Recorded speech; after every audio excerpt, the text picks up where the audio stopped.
Om Shanti, Om Shanti, Om Shanti. Good morning प्यारी, है प्यारी, सबकी प्यारी है। इंग्लिश में है दादी से प्यार।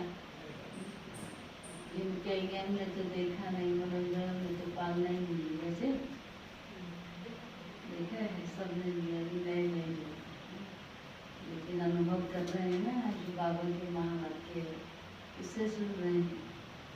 तो प्यार का रिटर्न क्या देंगे? हाँ, समान बनेंगे। और क्या देंगे प्यार का रिटर्न? हाँ, बाबा की श्रीमत को फॉलो करें। और कहीं माँ बाप को सुनाओ।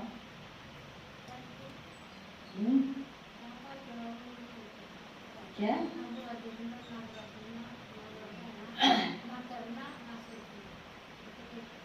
और योग से ज्ञान योग मिलता है, योग से सेवराज मिलता है, और योग से सिर्फ बाबा मिलता है। यज्ञ की बड़ी प्यार से क्या करनी है? संभाल करनी है। और यज्ञ में ही थी ना हमारी दादी, यज्ञ की दादी को भी बड़ा प्यार करना है। जब तक थी शरीर में तो कितनी संभाल की उनकी, थी ना संभाल। और अभी शरीर से, देह से मुक्त हो गई तो अब क्या करना है?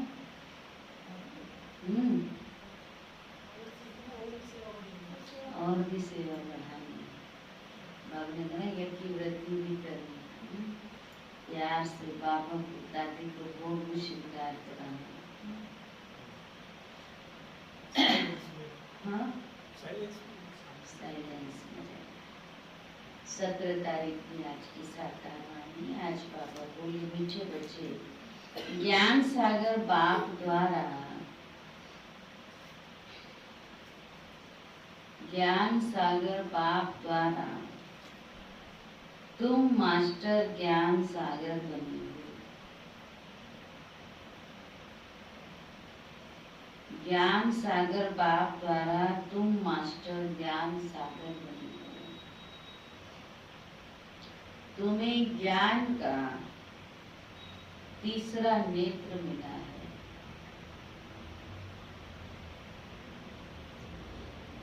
तुम्हें ज्ञान का तीसरा नेत्र मिला है, इसलिए तुम हो त्रिनेत्री, त्रिकालदर्शी और त्रिलोकीनाथ। त्रिनेत्री, त्रिकालदर्शी और त्रिलोकीनाथ। प्रश्न है, विश्व की रूहानी सेवा तुम बच्चों के सिवाय कोई नहीं कर सकता है, क्यों? विश्व की रूहानी सेवा तुम बच्चों के सिवाय कोई नहीं कर सकता है, क्यों बताओ? क्योंकि हम देवता बनने वाले हैं। देवता है नहीं, बन रहे। अभी देवता बनने की पढ़ाई पढ़ रहे हैं, अभी डॉक्टर बने नहीं है, पढ़ रहे हैं, तो अभी देवता बनने के लिए पढ़ रहे हैं। और अच्छा, देखो बाबा ने कहा उत्तर है, क्योंकि तुम्हें ही सुप्रीम रूह कौन है? शिव बाबा। तुम्हें ही सुप्रीम रूह शिव बाबा की शक्ति मिलती है। पहले तुम आत्माओं को सुप्रीम रूह द्वारा ज्ञान का इंजेक्शन लगता है। पहले तुम्हें ही सुप्रीम रूह अर्थात शिव बाबा की शक्ति मिलती है। पहले तुम आत्माओं को सुप्रीम रूह द्वारा ज्ञान का इंजेक्शन लगता है, जिससे तुम 5 विकारों पर स्वयं भी विजय प्राप्त करते हो और दूसरों को भी कराते हो। स्वयं भी विजय प्राप्त करते और दूसरों को भी कराते हो। ऐसी सेवा और कोई कर नहीं सकते। कल्प कल्प तुम बच्चे ही यह रूहानी सेवा करते हो। कल्प कल्प तुम बच्चे ही ये रूहानी सेवा करते हो। ओम शांति। बाप की याद में बैठना है। यहाँ बैठे हो किसकी याद में? किसकी याद में? शिव बाबा कहते हैं बाप की याद में बैठना है, कोई भी देहधारी की याद में नहीं बैठना है। बैठे बैठे बुद्धि अब चला गया तो उसको वापिस लाना है। किसको याद करना है? बाप को याद करना है। नए नए जो आते हैं बाप को तो जानते ही नहीं, जब तक परिचय ना मिले। जान गए ना तो बाबा को। बाबा कहते नए नए जो आते हैं बाप को तो जानते ही नहीं है। उनका नाम तो बड़ा सा है। जब शिव बाबा अपना परिचय दे रहा है, शिव बाबा को जानते हो? शिव बाबा का नाम क्या है? शिव बाबा। बाप को बच्चे नहीं जानते हैं, कितना वंडर है। शिव बाबा ऊंच से ऊंच सर्व का सदगति दाता है, सर्व पतितों का पावन करता, सर्व का दुख हरता भी कहते हैं। परंतु कौन है ये कोई नहीं जानते हैं, सिवाय तुम बीते के। तुम हो उनके पोतरे पोत्रियां, सो तो जरूर अपने बाप और उनकी रचना के आदि मध्य अंत को जानते होंगे। बाप द्वारा बच्चे ही सब कुछ जान सकते हैं। ये है ही पति दुनिया। सर्व कलयुगी पतितों को सतयुगी पावन कैसे बनाते हैं, सो तो बीके के सिवाय दुनिया में कोई और जानते नहीं है। कलयुगी दुर्गति से निकालने वाला सतयुगी सदगति दाता कौन? एक बाप ही है। शिव जयंती भी भारत में ही होती है, तो जरूर वह आते हैं।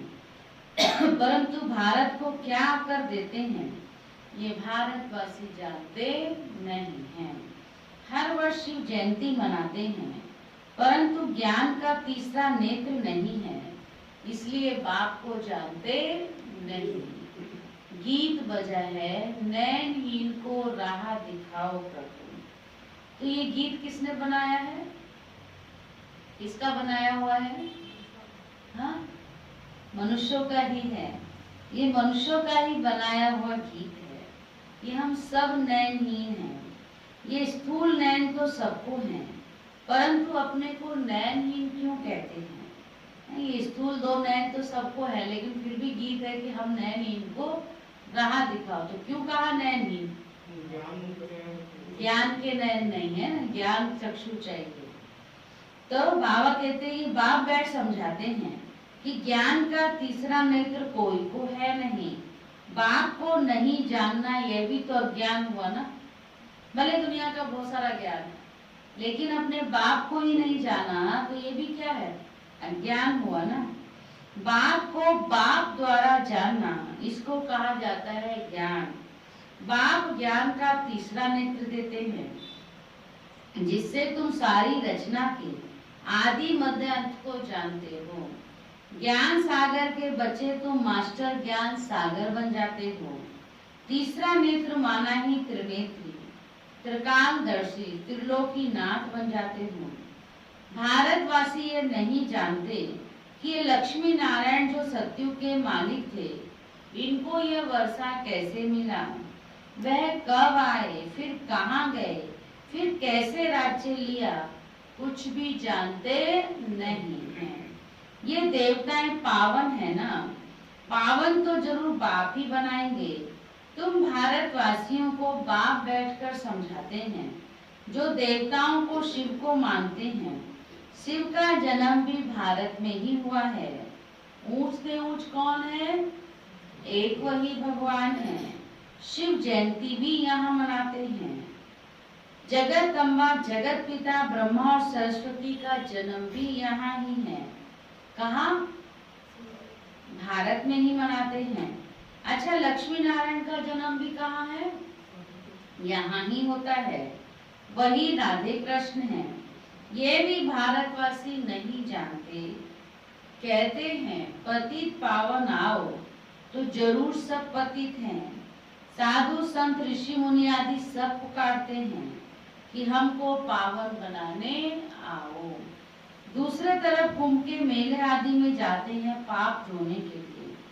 समझते हैं गंगा पतित पावनी है। पुकारते हैं कि पतित पावन आओ, तो मनुष्य किसको कैसे पावन बना सकते हैं? तो कौन है पतित पावन? बाप समझाते हैं, तुम पहले देवी देवता धर्म के थे तो सब पावन थे, अभी पतित बन गए हो। कहते हैं कि राह बताओ प्रभु, इतने नयनहीन को राह बताओ प्रभु। तो कहाँ की राह? माधुरी में कहाँ की राह बताता है शिव बाबा? हाँ, परम धाम की बताता है ना। कहते हैं बाबा जीवन मुक्ति की राह बताओ। पर मुक्ति और जीवन मुक्ति, हमारे में 5 विकार हैं।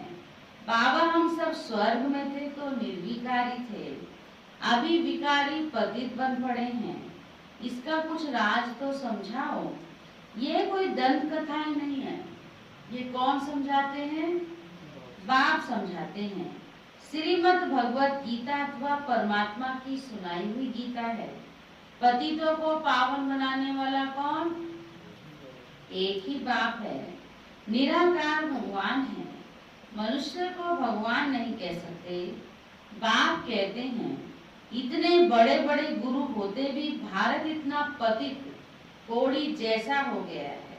इतने बड़े बड़े गुरु आदि होते भी भारत को कहाँ होना चाहिए था, लेकिन क्या हो गया है? पतित हो गया है। क्यों ऐसा? क्यों बोलो? रावण में इसे पतित। अब इसमें रावण का क्या रोल है? संत महात्मा इतने बड़े बड़े गुरु आदि आए, उन्होंने इतना अच्छा ज्ञान दिया सबको, तो उनसे पावन होना चाहिए था ना। अहंकार, इसलिए तो लड़ना, देह अभिमान आ गया। भूलने के बाद नहीं, वो तो ठीक है, पर शिव बाबा का ज्ञान नहीं दिया उन्होंने। शिव बाबा का ज्ञान क्यों नहीं दिया? दे सकते, अपनी कथा कहते दे सकते थे ना। अपनी कथा कहते रहते हैं। अच्छा। बड़े बड़े गुरु हैं जो हमें शिव बाबा ज्ञान देते हैं, ऐसा ज्ञान उन्होंने नहीं दिया, भगवान क्योंकि बाप से सिवाय कोई बना ही नहीं। बाप के सिवाय कोई बना नहीं सकता। क्यों नहीं बना सकता? प्रश्न तो यही है, क्यों नहीं बना सकता? इतनी शक्ति है ही नहीं कि इतनी शक्ति नहीं है। करूँगी काम। कितना कौन है? काम बात को ही नहीं करते। हाँ, क्योंकि पतित पावन कौन है? एक बाप ही है। वही पतितों को पावन बना सकता है, और कोई पतित पावन है ही नहीं जो पावन बना सके। तो बाप कहते इतने बड़े बड़े गुरु होते हुए भारत इतना पतित कोड़ी जैसा क्यों बना है? कल की बात है कि भारत स्वर्ग था, बाबा ने भारत को स्वर्ग की सौगात दी थी। कल की बात माना 5000 वर्ष पहले, है ना? तो आज और कल का ही तो खेल है ना। भारतवासी पतितों को आकर राजयोग सिखलाकर पावन बनाया था। अब फिर बाप बच्चों के पास आया है सेवाधारी बन। बाप है रूहानी सेवाधारी, बाकी तो सब मनुष्य मात्र है जिस्मानी सेवाधारी। सन्यासी भी जिस्मानी सेवाधारी हैं। वह पुस्तक आदि बैठ करके सुनाते हैं। बाप कहते हैं कि मैं निराकार साकार साधारण बूढ़े तन में प्रवेश कर बच्चों को आकर के समझाता हूँ। हे भारतवासी बच्चों, देखो रूहानी बाप रूहों को बैठकर समझाते हैं। ये ब्रह्मा नहीं सुनाते हैं, लेकिन वह निराकार बाप इस तन का आधार लेते हैं। शिव को तो अपना शरीर नहीं है, शालिग्राम आत्माओं को तो अपना अपना शरीर है। पुनर्जन्म में आते आते पतित बन जाते हैं। अब तो सारी दुनिया पतित है, पावन अभी कोई भी नहीं है। बाबा कहते तुम सतो प्रधान थे, फिर खाद पड़ने से सतो से रजो तमो में आए हो। तुम भारतवासियों के पास शिव बाबा आकर शरीर धारण करते हैं, जिसको भागीरथ भी कहते हैं। कौन है भागीरथ? ब्रह्मा बाबा। मंदिरों में शंकर का चित्र दिखाते हैं क्योंकि वह शिव शंकर इकट्ठा समझ लेते हैं। यह नहीं समझते कि शिव तो निराकार है और शंकर तो आकारी देवता है। शिव शंकर इकट्ठा कैसे हो सकते हैं? तो एक ही कह देते हैं ना। इसलिए बाबा कहते हैं तुम बच्चों को ने जब अच्छी तरह समझ लिया है, तो समझ करके फिर तुमको उनको जाकर के समझाना है कि शिव तो निराकार है और शंकर आकारी देवता, ही इकट्ठे कैसे हो सकते हैं? शिव शंकर इकट्ठे कैसे कहते हैं? अच्छा, फिर बैल पर सवारी कौन करते हैं, शिव या शंकर? शंकर। बैल पर सवारी कौन करता है? शिव बाबा करता है। बैल कौन है? ब्रह्मा बाबा। अच्छा, फिर बैल पर सवारी कौन करते, शिव या शंकर? तो सूक्ष्म मतन में फिर बैल कहाँ से आया? शंकर को तो सूक्ष्म मतन वासी दिखाते हैं, अब वहाँ बैल कैसे आया? शिव रहता है मूल वतन में, शंकर रहता है सूक्ष्म वतन में। मूल वतन में सब आत्माएं हैं, सूक्ष्म वतन में सिर्फ ब्रह्मा विष्णु शंकर है। बाबा कोर्स करा है ना? क्या है? सूक्ष्म वतन में सिर्फ ब्रह्मा विष्णु शंकर है। वहाँ जानवर तो होते नहीं, तो वहाँ बैल कैसे आएगा? तो कहाँ है बैल? कलयुगी सृष्टि पर। बाप कहते मैं साधारण बूढ़े तन में प्रवेश करता हूँ। ये है बैल, नंदी जिसको कहा ना? छोटा नंदी, अभी तो छोटे नंदी को सब याद कर रहे हैं। बड़ा नंदी को सबसे पहले बैल किस पर सवारी की? शिव बाबा ने। तो बाबा कहते बाप कहते मैं साधारण बूढ़े तन में प्रवेश कर तुमको समझाता हूँ। तुम बच्चे अपने जन्मों को नहीं जानते हो। सतयुग से लेकर तुमने कितने जन्म लिए हैं? कितने जन्म लिए? 84 जन्म लिए हैं। अभी यह है पिछाड़ी का जन्म। भारत जो अमर लोक पावन था, वह अब मृत्यु लोक पतित है। सर्व का सदगति दाता तो एक ही है ना। रुद्रमाला है ही परम पिता परमात्मा निराकार शिव की। श्री श्री 108 रुद्रमाला कही जाती है। सब शिव के गले का हार है। बाप तो है पति पावन, सर्व का सदगति दाता, सर्व को वर्षा देने वाला। लौकिक बाप से हद का वर्षा मिलता है, जिसको सन्यासी कागविष्ठा समान सुख समझते हैं। बाप कहते कि बरोबर यह तुम्हारा सुख कागविष्ठा के समान है। बाप ही आकर पतितों को पावन अथवा कांटों को फूल बनाते हैं नॉलेज से। ये गीता की नॉलेज है। ये ज्ञान कोई मनुष्य नहीं समझा सकते। ज्ञान का सागर पतित पावन कौन? बाप ही समझा सकते हैं। बाप से ही वर्षा मिलता है जो तुम ले रहे हो। तुम ही सिर्फ सदगति तरफ जा रहे हो। अभी तो संगम पर हो, वह तो कलयुग में है। अभी है कलयुग का अंत। महाभारत लड़ाई भी सामने खड़ी है। 5000 वर्ष पहले भी जब तुम राजयोग सीखते थे तो भंबोर को आग लगी थी। अभी तुम राजयोग सीख रहे हो, ये लक्ष्मी नारायण बनने के लिए। बाकी तो सब है भक्ति मार्ग। बाप जब आते हैं तो आकर स्वर्ग के द्वार खोलते हैं। बाप कहते हैं शिव शक्ति भारत माताएं तो भारत को स्वर्ग बनाती हैं। कैसे? बाबा की श्रीमत पर कल भी बाबा ने माताओं को याद किया। तुम हो शिव शक्ति भारत माताएं जो भारत को स्वर्ग बनाती हो। तुम हो ही शिव की औलाद। किसकी औलाद? शिव की औलाद। उसको ही सब याद करते हैं। शिव से शक्ति लेकर 5 विकारों रूपी शत्रुओं पर जीत पाते हो। तुम बच्चों ने 5000 वर्ष पहले भी भारत की रूहानी सेवा की थी।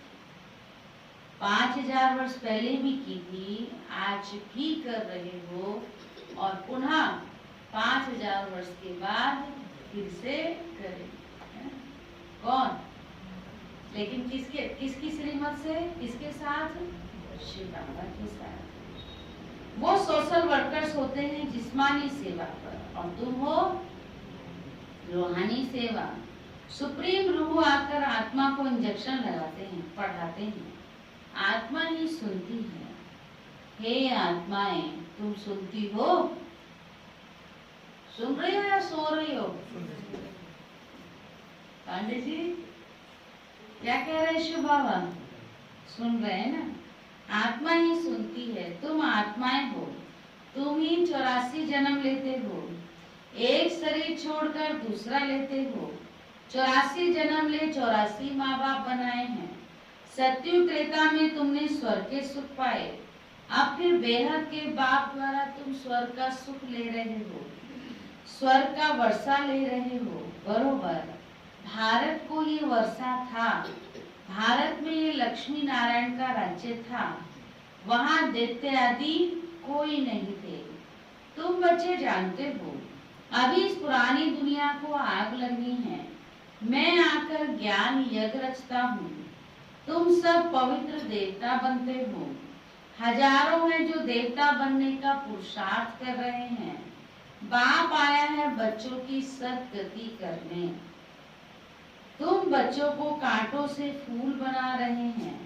तुमको ज्ञान का तीसरा नेत्र कौन दे रहा है? शिव बाबा दे रहे हैं, जिससे तुम सारे ड्रामा को शिव बाबा का क्या पाठ बजता है सब जानते हो। ब्रह्मा और विष्णु का कनेक्शन क्या है वह भी जानते हो। वे दिखाते हैं कि विष्णु की नाभि से ब्रह्मा निकला। ब्रह्मा ही जाकर विष्णु बनते हैं। ब्राह्मण सो फिर देवता।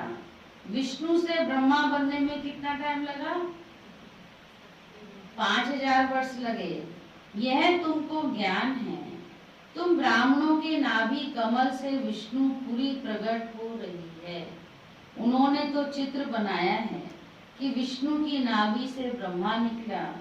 फिर सभी वेदों शास्त्रों का सार सुनाया। अब तुम ब्रह्मा द्वारा सारा सार समझते हो। बाप कहते हैं मुख्य धर्म शास्त्र है कितने? 4। पहले देवी धर्म का शास्त्र है गीता। गीता किसने गाई? शिव बाबा ने। ज्ञान सागर पतित पावन सुख का सागर शिव बाबा है। उसने बैठ भारत को स्वर्ग बनाया, ना कि कृष्ण ने, है ना? वहाँ तो श्री कृष्ण का नाम डाल दिया है ना। कौन है गीता का भगवान? शिव बाबा। शिव बाबा कहते कृष्ण तो मेरे द्वारा ज्ञान सुन करके फिर कृष्ण बना। तो ये गुप्त बात हुई ना।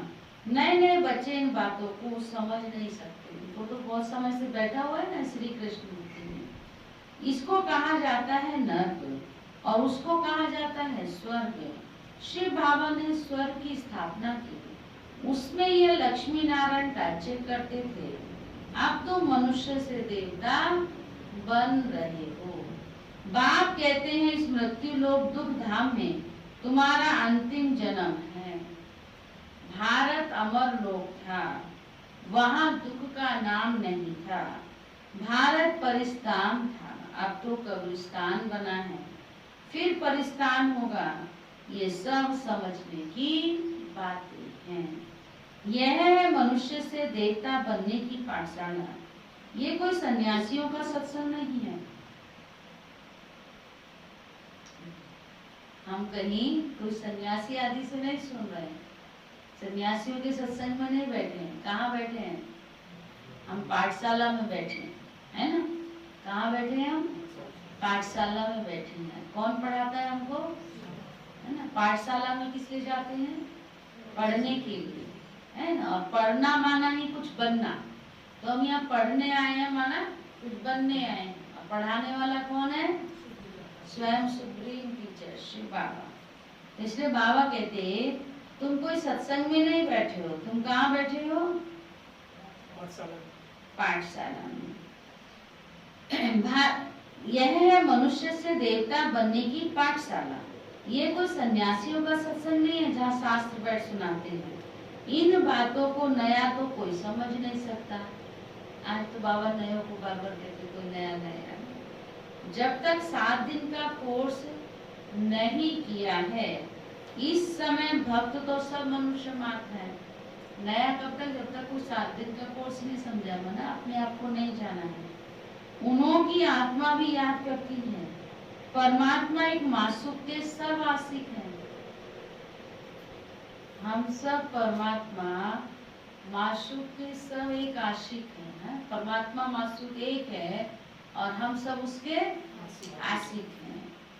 बाप आकर सचखंड बनाते हैं, आधा कल्प के बाद रावण आकर झूठ खंड बनाते हैं। अभी है संगम, ये सब समझने की बातें हैं। कौन समझाता है? शिव बाबा समझाते हैं। अच्छा मीठे मीठे सीखी लेते बच्चों प्रति माता पिता बाप दादा का याद प्यार और गुड मॉर्निंग। रूहानी बाप की रूहानी बच्चों को नमस्ते। हम रूहानी बच्चों की रूहानी बाप दादा को भी गुड मॉर्निंग, नमस्ते नमस्ते नमस्ते। धारणा के लिए मुख्य सार तो विशेष क्या कहा बाबा ने आज? बाप की श्रीमत पर भारत की सच्ची सच्ची रूहानी सेवा करनी है। बाप की श्रीमत पर भारत की सच्ची सच्ची रूहानी सेवा करनी है। सर्वशक्तिवान बाप से शक्ति ले 5 विकारों रूपी शत्रुओं पर विजय पानी है। सर्वशक्तिवान बाप से शक्ति लेकर 5 विकारों रूपी शत्रुओं पर विजय पानी है। सेकंड पॉइंट, मनुष्य से देवता बनने के लिए पवित्र जरूर बनना है। मनुष्य से देवता बनने के लिए पवित्र जरूर बनना है। नॉलेज को धारण कर, नॉलेज को धारण कर कांटे से फूल बनना और बनाना है। नॉलेज को धारण कर कांटे से फूल बनना और बनाना है। वरदान है, श्रीमत द्वारा सदा खुशी व हल्केपन का अनुभव करने वाले, श्रीमत द्वारा सदा खुशी व हल्केपन का अनुभव करने वाले मनमत और परमत से मुक्त हो। मनमत और परमत से मुक्त हो। जिन बच्चों का हर कदम श्रीमत प्रमाण है, उनका मन सदा संतुष्ट होगा। मन में किसी भी प्रकार की हलचल नहीं होती। श्रीमत पर चलने से नेचुरल खुशी होती है, हल्केपन का अनुभव होगा।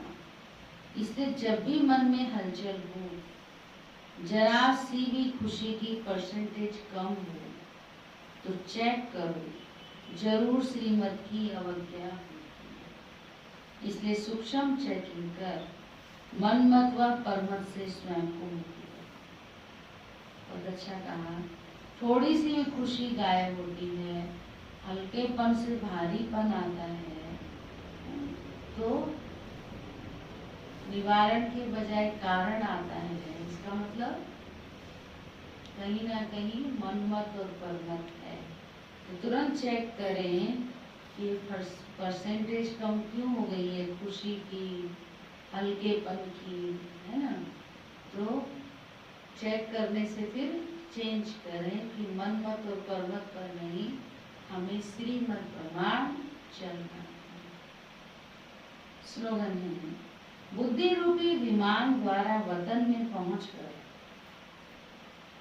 बुद्धि रूपी विमान द्वारा वतन में पहुंचकर ज्ञान सूर्य की किरणों का अनुभव करना ही शक्तिशाली योग है। बुद्धि रूपी विमान द्वारा वतन में पहुंचकर ज्ञान सूर्य की किरणों का अनुभव करना ही शक्तिशाली योग है।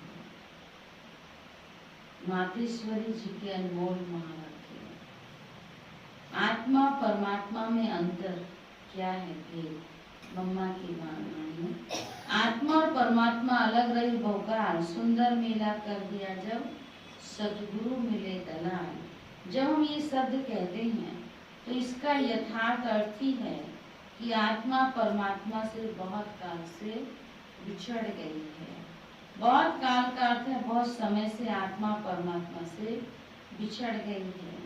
तो यह शब्द साबित करते हैं, सिद्ध करते हैं कि आत्मा परमात्मा अलग अलग दो चीज हैं, दोनों में आंतरिक भेद है।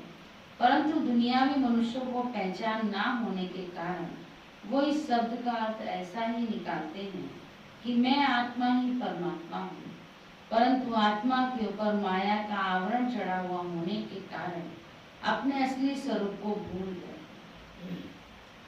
कहते हैं जब माया का आवरण उतर जाएगा फिर आत्मा वही परमात्मा है, ऐसे दुनिया में भक्ति में बोलते हैं। तो वो आत्मा को अलग इस मतलब से कहते हैं। आत्मा को इस मतलब से जो आत्मा पर लेप छेप चढ़ता है वो फिर परमात्मा के संग से उतर जाएगा, तो आत्मा परमात्मा को फिर एक कर देते हैं। परंतु आत्मा अपने आप को भूलने के कारण दुखी है। वो आत्मा को अलग इस मतलब से कहते हैं और दूसरे लोग फिर इस मतलब से कहते हैं कि मैं आत्मा सो परमात्मा हूँ, परंतु आत्मा अपने आप को भूलने के कारण दुखी बन पड़ी है। जब आत्मा फिर अपने आप को पहचान कर शुद्ध बनती है तो फिर आत्मा परमात्मा से मिल एक हो ही जाएगी। तो वो आत्मा को अलग इस अर्थ से कहते हैं। परंतु हम तो जानते हैं कि आत्मा परमात्मा दोनों एक है, अलग है, अलग अलग चीज है। ना आत्मा परमात्मा हो सकती है और ना आत्मा परमात्मा में मिल एक हो सकते हैं। आत्मा का अपना अस्तित्व है और परमात्मा पिता का अपना है। तो फिर ना परमात्मा के ऊपर आवरण चढ़ सकता है, परमात्मा के ऊपर आवरण। अगर आत्मा परमात्मा एक हो गए तो आत्मा पर तो आवरण चढ़ता है, फिर परमात्मा पर भी चढ़ेगा। जब परमात्मा पर भी चढ़ेगा तो फिर कौन उतारेगा? फिर उतारेगा कौन? इसलिए उस पर कोई आवरण नहीं चढ़ता है। दूसरा पॉइंट, मन की अशांति का कारण है कर्म बंधन और शांति का आधार है कर्मातीत। कर्मातीत माना कर्म से न्यारे, कर्म के अतीत से न्यारे। वास्तव में हर एक मनुष्य की चाहना अवश्य रहती है कि हमको मन की शांति प्राप्त हो जाए, इसलिए अनेक प्रयत्न करते आए हैं। अगर मन को शांति अब तक प्राप्त नहीं हुई है, इसका यथार्थ कारण क्या है? मन को शांति अगर अभी तक नहीं मिली है तो इसका यथार्थ कारण अब पहले तो यह सोच चलना जरूरी है कि मन की अशांति की पहली जड़ क्या है। मन की अशांति का मुख्य कारण क्या है? कर्म बंधन में फंसना। कर्म बंधन में फंसना, तभी तो अशांत। अर्जुन कब अशांत हुआ था? ये तो मेरे चाचा काका मामा सब मेरे बंधु हैं, बंधनों में आ गया ना, मैंपन मेरेपन में आ गया। जब तक मनुष्य 5 विकारों के कर्म बंधन से नहीं छूटे हैं, तब तक मनुष्य अशांति से छूट नहीं सकते। जब कर्म बंधन टूट जाता है, तब मन की शांति अर्थात जीवन मुक्ति को प्राप्त कर सकते हैं। अब सोच करना है कि कर्म बंधन टूटे कैसे और उसे छुटकारा देने वाला कौन है। यह तो हम जानते हैं, कोई भी मनुष्य आत्मा किसी भी मनुष्य आत्मा को छुटकारा दे नहीं सकती। ये कर्म बंधन का हिसाब किताब तोड़ने वाला सिर्फ एक ही परमात्मा है। वही आकर इस ज्ञान योग बल से कर्म बंधन से छुड़ाते हैं। इसलिए ही परमात्मा को सुखदाता कहा जाता है। जब तक पहले ये ज्ञान नहीं है कि मैं आत्मा हूँ, असल में मैं किसकी संतान हूँ, मेरा असली गुण क्या है, जब ये बुद्धि में आ जाए तभी कर्म बंधन टूटे। अब यह नॉलेज हमें परमात्मा द्वारा ही प्राप्त होती है। गोया परमात्मा द्वारा ही कर्म बंधन टूटते हैं। इसलिए कर्म बंधनों को काटने का एकमात्र उपाय है एक शिव बाबा की याद। अच्छा, अब सारे आज 17वां। सदा लवलीन स्थिति का अनुभव कर लो। सेवा में व स्वयं की चढ़ती कला में सफलता का मुख्य आधार है एक बाप से अटूट प्यार। बाप के सिवा और कुछ भी दिखाई ना दे। संकल्प में भी बाबा, बोल में भी बाबा, कर्म में भी बाप का साथ। ऐसी लवलीन स्थिति में रह एक शब्द भी बोलेंगे तो वह स्नेह के बोल द्वारा, स्नेह के बोल दूसरी आत्मा को भी स्नेह में बांध देंगे। ऐसी लवलीन आत्मा का एक बाबा शब्द ही जादू मंत्र का काम करेगा। तो क्या करना है? एक बाबा दूसरा ना, बोल में बाबा, कर्म में बाबा, संकल्पों में बाबा, तो सदा लवलीन स्थिति। ठीक है। और बाबा वाली दादी, दादी वाले बाबा, हाँ क्या कहेंगे? तो बाबा वाली दादी का भी अभी कल भी आया, मैंने भेजा भी है कि ऐसे दादी को बार-बार 22 तारीख को है, सोमवार। तो ऐसे मधुबन में तो रोज भोग लग रहा है, कहीं कहीं सेंटर्स पे भी लगा रहे हैं जो लगा रहे हैं। लेकिन अभी हम यहाँ पर 21 संडे है, मैसेज आया है कि अगर आप सेंटर पे संडे को करना चाहें तो कर सकते हैं। तो 21 तारीख को करें दादी का भोग संडे को। किसकी थी दादी? किसकी है दादी? मधुबन की है? हाँ? हम सब की है। तो हम सबको क्या करना है?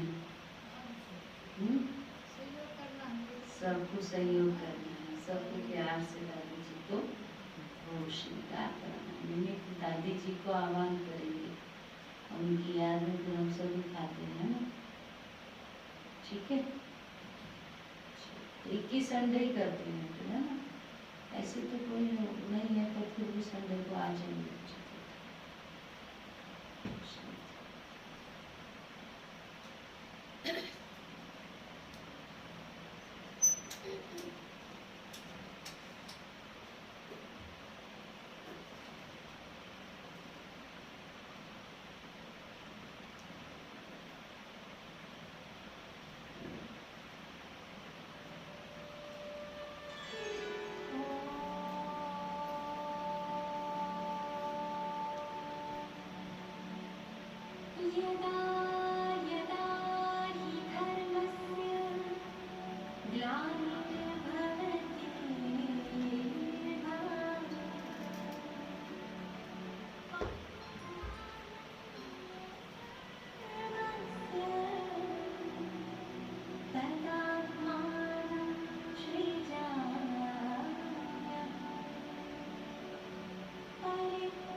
हाँ